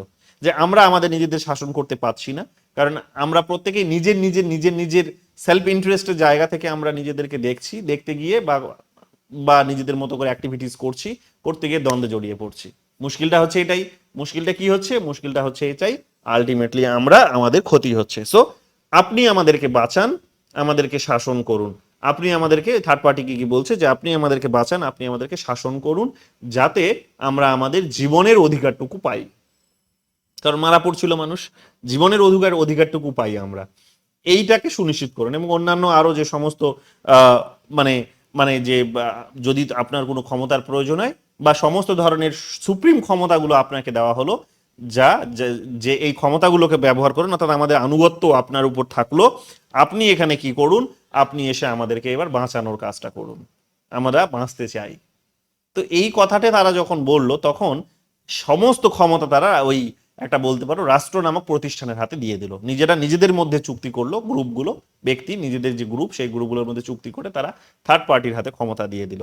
দিয়ে বলল যে আপনি চুক্তির পার্ট নন, চুক্তি আমরা আমাদের নিজেদের মধ্যে করেছি, আপনি চুক্তির বাইরে, আমরা সবাই নিজেদের মধ্যে চুক্তি করে আপনাকে সেই ক্ষমতা দিলাম, আপনি আমাদেরকে শাসন করুন। শাসন এই উদ্দেশ্যে করুন যাতে আমরা আমাদের নিজেদের জীবনের অধিকার আমরা সুনিশ্চিত করতে পারি, আমরা যাতে জীবনটাকে উপভোগ করতে পারি। তো তার জন্য আপনার যা খুশি আপনি করুন, অর্থাৎ আইন তৈরি করার প্রয়োজন হলে আইন তৈরি করুন, যা কিছু নিয়ম তৈরি করার আপনি করুন। তো এটা করার সঙ্গে সঙ্গে তারা কি করলো, রাষ্ট্র নামক একটা সার্বভৌম প্রতিষ্ঠানের জন্ম দিল, এবং সেই প্রতিষ্ঠানের এজেন্ট হিসেবে তিনি এখানে রাজাকেই প্রতিষ্ঠা করলেন, হবস আসলে, যে রাজার হাতে তিনি ক্ষমতা দিলেন, এবং রাজা আলটিমেটলি কি করলেন, তিনি রাজা নিজের মতো করে আইন কানুন তৈরি করলেন এবং জনগণকে স্বাধীনতা দেওয়ার কাজগুলো করলেন, জনগণের জীবনকে সুনিশ্চিত করার কাজগুলো তিনি করতে শুরু করলেন। কিন্তু তিনি এখানে বলছেন যে যখন জনগণ ওদের হাতে ক্ষমতা তুলে দিয়েছে, তখন রাজাকে যেহেতু সার্বভৌম ক্ষমতা দিয়েছে, তিনি বলছেন কাজেই রাজা যে আদেশগুলো দেবে, রাজা যে আদেশ দেবে, সেই আদেশটা কিন্তু এক প্রকার একটা সার্বভৌমের আদেশ বলে কনসিডার হবে, অর্থাৎ সর্বশক্তিমানের আদেশ বলে কনসিডার হবে, এবং এখানে সেই আদেশকে সকলকে মেনে চলতে হবে। এবং এই আদেশের অধীনে রাজা কিন্তু নয়, অর্থাৎ আদেশটিকেই তিনি এখানে আইন বললেন, যে আইন মেনে শাসন হবে। কিন্তু আইন কোনগুলো? আইন হচ্ছে রাজা যেটা বলবে সেটাই আইন। এখন এই আইন জনগণের উপরে অ্যাপ্লাই হবে, কিন্তু রাজার উপরে অ্যাপ্লাই হবে না। কেন? কারণ রাজার উপরে যদি এই আইনটা অ্যাপ্লাই হয়, তাহলে মুশকিলটা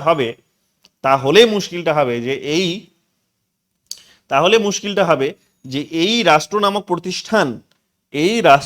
প্রতিষ্ঠান সে স্বাধীনভাবে কাজ করতে পারবে না। কারণ হতেই পারে যাদেরকে শাসন করছে তাদেরকে শাসন করতে গিয়ে এমন কোনো সিদ্ধান্ত রাষ্ট্রকে নিতে হতে পারে, যেটা কিন্তু হতে পারে যে কারো একটা হয়তো ক্ষতি হতে পারে। এখন সেই সিদ্ধান্তের ফলে যদি কারো ক্ষতি হয়, তখন তার জন্য যদি তুমি এখন রাষ্ট্রকেও কাঠগড়ায় দাঁড় করাও যে তুমি মানুষের কেন ক্ষতি করেছো, তাহলে অসুবিধাটা হবে, হবস বলছেন, তাহলে অসুবিধাটা হবে যে যাকে তুমি শাসন করতে দিলে, সে শাসন করতে গিয়ে আইন তৈরি করতে গিয়ে হয়তো অল্প কিছু মানুষের বা কিছু একটা অংশের মানুষের ক্ষতি করেছে সে, এখন তার জন্য তুমি তাকে কাঠগড়ায় দাঁড় করিয়েছো, তাহলে মুশকিলটা হবে তুমি যেখানে ছিলে সেখানে আবার ফিরে যাবে। অর্থাৎ সার্বিকভাবে জনগণ সামগ্রিকভাবে জনগণ যেখানে ছিল সেখানে ফিরে যাবে। অর্থাৎ রাজাকে যখন আমি আইন দিয়ে বাঁধার চেষ্টা করব, যে রাজা যে আইন তৈরি করেছে সেই আইন তাকে নিজেকেও মানতে হবে, মুশকিলটা হবে যে তাহলে রাজার ক্ষমতা সীমাবদ্ধ হয়ে পড়বে। আর সীমাবদ্ধশীল ক্ষমতা বা সীমাবদ্ধশীল যে রাজা, সেই রাজা সার্বিকভাবে কাজ করতে পারবে না। সীমাবদ্ধশীল যে ক্ষমতা, সেই ক্ষমতা সীমাবদ্ধশীল যে ক্ষমতা, সেই ক্ষমতা সেখানে সে স্বাধীনভাবে প্রয়োগ করতে পারবে না। বোঝা গেল? সীমাবদ্ধশীল যে ক্ষমতা। তো এই কথাটি তিনি সীমাবদ্ধশীল ক্ষমতার কথা তিনি এইরকম ভাবে বলে যে সীমাবদ্ধশীল ক্ষমতা আলটিমেটলি মানুষকে কি করতে পারবে না, অর্থাৎ রাজাকেও যদি আইন মেনে কাজ করতে হয় তাহলে রাজাকেও এখন ভুল কাজের জন্য যদি আমি এখন দোষারোপ করি, তাকে ক্ষমতা কেড়ে নিই, তাহলে আমি যেখানে ছিলাম প্রকৃতির রাজ্যে, জনগণ যেখানে ছিল সেই প্রকৃতির রাজ্যে ফিরে যাবে, তাকে শাসন কেউ ঠিকভাবে করতে পারবে না। এখন রাজা যে ভুল করতে পারে তিনি তার মানে এটা স্বীকার করে নিলেন, রাজা ভুল করতে পারে, রাজার দ্বারা ভুল হতে পারে, কারণ তিনিও মানুষ। এবং তার থেকেও বড় কথা, যাদেরকে তিনি শাসন করবেন তারা হচ্ছে প্রত্যেকে সেলফিশ। কাজেই সেলফিশ মানুষদের শাসন করতে গিয়ে দেখা যাবে যে প্রত্যেকের আলাদা আলাদা ডিমান্ডস আছে, তো সেই আলাদা আলাদা ডিমান্ডস প্রত্যেকের ফুলফিল করাটাও পসিবল নয়। এক সেকেন্ড, হ্যালো, আমি 10 মিনিট পর ফোন করছি তোকে। বল বল বল। বলছি তোমাদের ওইখানকার একজন প্রফেসর এসছেন রবীন্দ্র ভারতীর, উনি এই ডিপার্টমেন্ট লাইব্রেরি সায়েন্স, হ্যাঁ হ্যাঁ, তা তোমার কথা বলাতে সে আগ্রহী যে আমাদের ডিস্ট্রিক্ট ছিল একটা ভালো কাজ দেখা করতে। কি ছিল আমাদের? সে তোমার ডিস্ট্রিক্টের ছিল রবীন্দ্র ভারতী ইউনিভার্সিটির head of the department library science. আচ্ছা আচ্ছা আচ্ছা আচ্ছা। তোমার কথা বলাতে সে দেখা করতে আগ্রহী তোমার সঙ্গে। তুমি কোথায়? আমি তো বাড়িতে এখন ক্লাস নিচ্ছি রে ভাই। ও তাহলে কি বলবো যে সম্ভব না? না, আমি তাহলে 20 মিনিট পর আসি। তুমি আসবো তো, তাহলে বসিয়ে রাখবো সত্যি। হ্যাঁ, আমি ধরে রাখ। বলো তো স্যার, একটু জানতে ইচ্ছে করতে চাই স্যার। আচ্ছা, আমার বাড়ি দক্ষিণ দিনাজপুরের তপন ব্লকে। দক্ষিণ দিনাজপুর তপন ব্লক। হ্যাঁ, হ্যাঁ হ্যাঁ, তো 2-20 মিনিট পর আসবে ক্যাম্পাসে। এক্সাক্ট 20 মিনিট তো হবে না, একটু হয়তো আধ ঘন্টা ধরে রাখ। আমরা আসছি, যখন তোমাকে আহ্বান করছি, তুমি একটু আধ ঘন্টায় আমি আসছি, তুই ওখানে ওনাকে বসিয়ে রাখ, তার চা ফা খাওয়া, আমি আসছি, তারপরে আমরা আড্ডা দেবো বসে। ঠিক আছে। হ্যাঁ ঠিক আছে।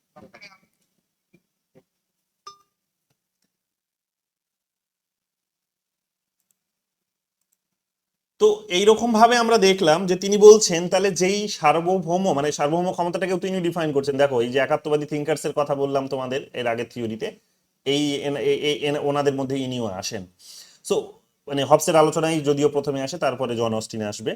তো পাবে, ওটা নোটটা দেবো তখন, হবসেরও নাম সেখানে একাত্মবাদী থিঙ্কার্স এর মধ্যে পাবে। তো কিভাবে রাষ্ট্রকে পাওয়ারফুল বানিয়ে দিল, হ্যাঁ, সর্বশক্তিমান বানিয়ে দিল হবস, দেখো।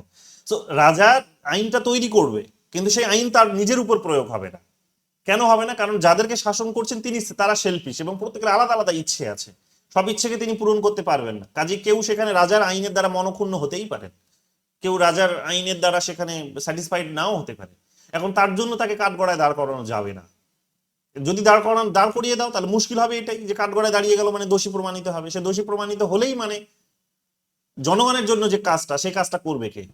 তাহলে একটা বড় অংশে জনগণকে ক্ষমতা দেওয়ার জন্য, একটা তাদের নিজেদের স্বাধীনতা সুনিশ্চিত করার জন্য বেসিক্যালি তিনি যেটা করলেন সেটা হচ্ছে যে রাজাকে সার্বভৌম বানিয়ে দিলেন, ক্ষমতাশালী বানিয়ে দিলেন, প্রচুর ক্ষমতা তাকে দিলেন, যে তিনি আইন তৈরি করবেন, কিন্তু তিনি তার তৈরি করা আইন দিয়ে নিজে শাসিত হবেন না।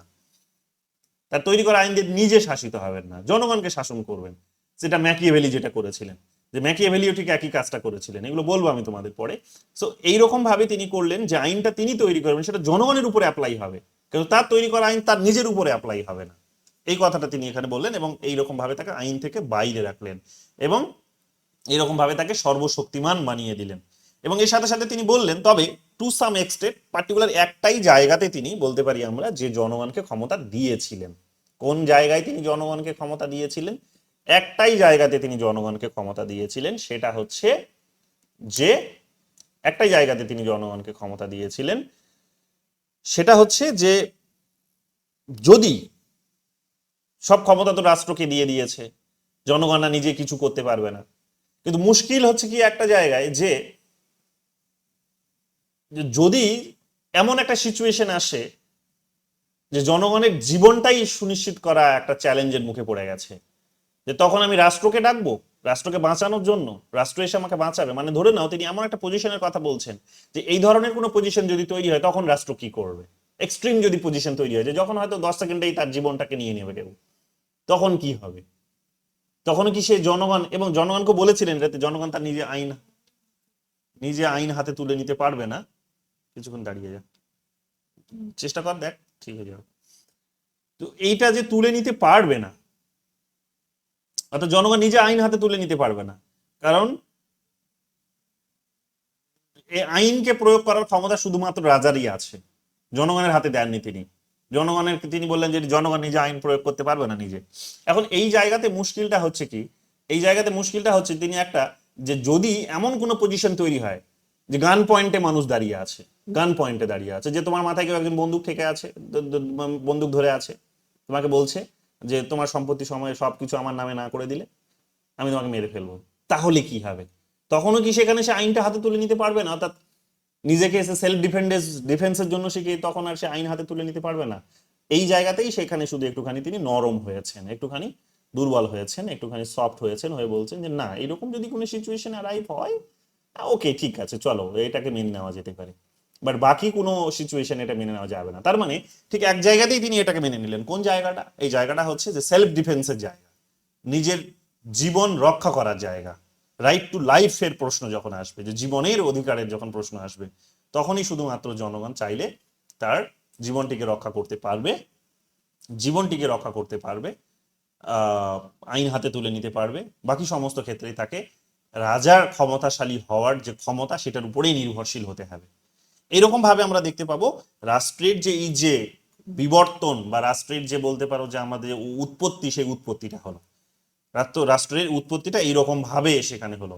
এবং তিনি বললেন এটা একজনের কাছেই দিতে হবে, কারণ অনেকজনকে দিয়ে শাসন করা পসিবল নয়। তো এইভাবে তিনি এখানে আমরা দেখতে পাবো যে রাষ্ট্রের হাতে ক্ষমতা তুলে দিয়েছেন, এবং রাষ্ট্রের প্রতিনিধি হিসেবে রাজার হাতে ক্ষমতা তুলে দিয়েছেন, যে রাজা জনগণের হয়ে স্বাধীনতা, জনগণের জন্য শাসন ব্যবস্থা, জনগণের জন্য উন্নতি সমস্ত রকম ভাবে সুনিশ্চিত করবে। জনগণ নিজের হাতে আইন তুলে নিতে পারবে না, কিন্তু রাষ্ট্র আইন হাতে তুলে নিয়েই সমস্ত রকম ভাবে শাসন করবে। আইন দ্বারা জনগণ শাসক কাজ করতে বাধ্য, কিন্তু আইন দ্বারা রাজা কাজ করতে বাধ্য নয়, রাজার উপরে সে আইন প্রয়োগযোগ্য হবে না। তো এরকম ভাবে তিনি সার্বভৌম যে ক্ষমতা, সেই ক্ষমতাটিকে তিনি প্রতিষ্ঠা করলেন। এইটা গেল আমাদের আজকের হবসের আলোচনা। এর পরের আলোচনাটা আমরা আগামীকাল করব, যাকে নিয়ে করব তিনি হচ্ছেন লক, এবং তারপরে আমরা রুশোর আলোচনাটাও করব। এবার যদি তোমাদের আরো ডিটেলসে যদি জানার প্রয়োজন হয়, তোমরা আমার ইউটিউবে এগুলো পেয়ে যাবে, প্লে লিস্টে চলে যাও, প্লে লিস্টে যাও, সেখানে এখন যেহেতু আমার একটু তাড়া আছে, যেহেতু একজন স্যার বসে আছেন রবীন্দ্র ভারতীর এইচওডি এসে বসে আছেন আমার সাথে দেখা করবেন বলে, সো আমাকে এই মুহূর্তে বেরোতে হবে। তো আজকে এমন 1 ঘন্টাও হয়ে গেছে, আর সময় হবেও না আজকে। সো নেক্সট ক্লাসে আমি এগুলো মানে না পেলে খুঁজে আমি দিয়ে দেবো রাতের দিকে এসে, আর যদি খুঁজে পাও তো ভালো, নিজেরা এই গ্রুপে শেয়ার করে দিও। অনলাইনে চলে যাও, আমাদের নাইটিঙ্গেল পিএসসি বলে YouTube channel, political science coaching centre বলে একটা ইউটিউব চ্যানেল আছে, সেই চ্যানেলে দেখবে western political thought unit 2, western political thought unit 2 বলে একটা প্লে লিস্ট আছে। সেই প্লে লিস্টে হবস, লক, রুশোর ক্লাস লেকচারগুলো সেখানে আছে। তো সেখান থেকে তোমরা চাইলেও ক্লাস লেকচারগুলো দেখতে পারো, দেখে নিজেদের মতো করে আন্ডারস্ট্যান্ডিং তৈরি করতে পারো। বাকি তাছাড়াও আমি আগামীকাল তোমাদের এগুলো বলে দেবো। বাট ডিটেলসে যদি আরো ডিটেলসে যদি চাও, ধরে ধরে আরো পয়েন্ট টু পয়েন্ট যদি জানার ইচ্ছে হয় তোমাদের, ইন্টারেস্টিং যদি মনে হয়, তাহলে ওখানে চলে যাও। আমি নেটের ক্লাসে এগুলো লম্বা সময় নিয়ে এগুলো বুঝিয়েছি, কিন্তু তোমাদের এতটা বোঝাচ্ছি না, কারণ এতটা প্রয়োজন নেই। তোমাদের ওই সেন্সে জিজ্ঞেস করেন, তোমাদের থিওরির সেন্সে জিজ্ঞেস করেছে, সো আমি ওই কারণে থিঙ্কার্সে আর গভীরে গেলাম না। ঠিক আছে, তাহলে আজকের আলোচনা এখানেই ছাড়ছি। আশা করি তোমরা বুঝতে পেরেছো, বোঝা গেছে? বলো। স্যার বলছিলাম কোনটা কোনটা হয়েছে একটু লিস্টটা দিয়ে দিতেন তো খুব ভালো হতো। দিয়ে দেবো। আর বাকিটা সিদ্ধার্থ, ক্লাস লেকচার গুলো কোনটা কোনটা হয়েছে স্যার সেগুলো। হ্যাঁ পাঠিয়ে দেবো গ্রুপে। আর বল। দাদা বলছি ওই যে আমাদের মার্কস যেটা হয়ে গেল ওইটার নোটটা, ক্লাস নোটটা দিলে ভালো হয়, আর ওই আজকে যেটা মানে প্রথমে যেটা পড়ালে ওইটার ক্লাস নোটটা দুটো এইটার ক্লাস নোট কি দেবে, মানে প্রথমে যেটা পড়ালে মার্কশিটটা তো আছে, আমি সবগুলো আজকে রাতে তোকে দিয়ে দেবো, ঠিক আছে? রাতে গ্রুপে দিয়ে দেবো, ঠিক আছে? যা আচ্ছা, যা ডিউ আছে সবগুলো আজকে রাতে দিয়ে দেবো। হ্যাঁ ডিউ গুলো একটু দিয়ে দিলে ভালো সব হয়। ready আর ওই আছে, খালি ট্রান্সলেট করতে হবে আমাকে, কারণ তোর তো বাংলাতে একটু আর একটা কথা ওই মার্কসের বা এই যে স্টেটের যেটা পড়ানো হয়ে গেল ওর কোশ্চেন গুলো কি অ্যাড করে দিয়েছো? ওটাও করে দেবো রাতে, ঠিক আছে? ওটাও করে দেবো। মার্কসেরটা এখানে না পেলেও ইউনিট, আচ্ছা আমি করে দেবো, এই এসএসসি তেই করে দেবো, ঠিক আছে? ওগুলো আছে ওয়েবসাইটেই আছে, লিঙ্ক করতে হবে, 2 মিনিট লাগবে, আমি রাতে করে হ্যাঁ দেবো হ্যাঁ সব। ঠিক আছে, ওগুলো তাহলে করে দিলে খুব ভালো। হ্যাঁ হ্যাঁ, রাতে করে দেবো। আর কারো কিছু বোঝা গেছে এমনি আলোচনা? অসুবিধা হয়নি তো? হ্যাঁ বুঝতে পেরেছি। ক্লিয়ার? হ্যাঁ ক্লিয়ার হয়েছে। বাকি শাহিনা খাতুন? স্যার বলছি যে মানে বাকি নোটগুলো কি ওই ইয়েতে অ্যাপসটাতে দিচ্ছেন? হ্যাঁ হ্যাঁ হ্যাঁ, এটা তো বুঝতে পারছি না কোনখান থেকে পাবো। অ্যাপসে না, গ্রুপে, সব গ্রুপে পাবে, অ্যাপসে পাবে না কিছু, গ্রুপে পাবে, ও শুধু ঠিক কোয়েশ্চেন্স আছে। গুলো ওখানে পাবে। হ্যাঁ, ও না ওইটাই বুঝতে পারছিলাম না যে ওইখানে কিছু পাচ্ছি না। না না, ঠিক আছে। এমনি বোঝা গেল আজকের ক্লাস? ক্লিয়ার হয়েছে? হ্যাঁ হ্যাঁ হ্যাঁ, এমনি তো আগে এটা আমার খুব ভালো লাগতো বলে মানে গ্রাজুয়েশনের সময় ক্লিয়ার করে পড়েছিলাম, হুম, এখন পড়ে আবার ভালো লাগছে জিনিসটা। ভালোই লাগবে, এই মজাটা পেলেই দেখবে তাড়াতাড়ি নেট হয়ে যাবে, এই এসএসসি হয়ে যাবে। আর বাকি হাকিমা আজকে নতুন জয়েন করলো, হাকিমা বোঝা গেল? বোঝা যাচ্ছে? হ্যাঁ স্যার, হ্যাঁ বুঝতে পেরেছি স্যার। বলছিলাম আমার যে ক্লাসগুলো ড্রপ গেল ওটা কি দেয়া যাবে? আমি দিয়ে দেবো গ্রুপে, তুমি দেখে নিও। ওকে ওকে। আর নেটের যে ব্যাপারটা বলছিলেন আপনি, ওটা কিভাবে পাবো একটু যদি বলতেন। মানে আপনার ইউটিউব চ্যানেলেই পেয়ে যাবো তাই তো? ইউটিউব চ্যানেলে সব লেকচার পেয়ে যাবে, ওকে ওকে। ঠিক আছে? আর হ্যাঁ এই দীপ্তি, দীপ্তি বোঝা যাচ্ছে তো? ক্লিয়ার হয়েছে? হ্যাঁ আচ্ছা। ভালো লাগছে না ভালো লাগছে না, বোর হচ্ছ? না না স্যার, ভালো লাগছে। ভালো লাগছে, ওকে ফাইন। আর তৃষা, তৃষা হ্যাঁ স্যার। বোঝা যাচ্ছে? ভালো লাগছে না ভালো লাগছে না? না একদম খুব ভালো লাগছে স্যার। বোর হলে বলবে কিন্তু, হ্যাঁ? না না স্যার, একদম বুঝতে পারছি। সুদীপ্ত, সুদীপ্ত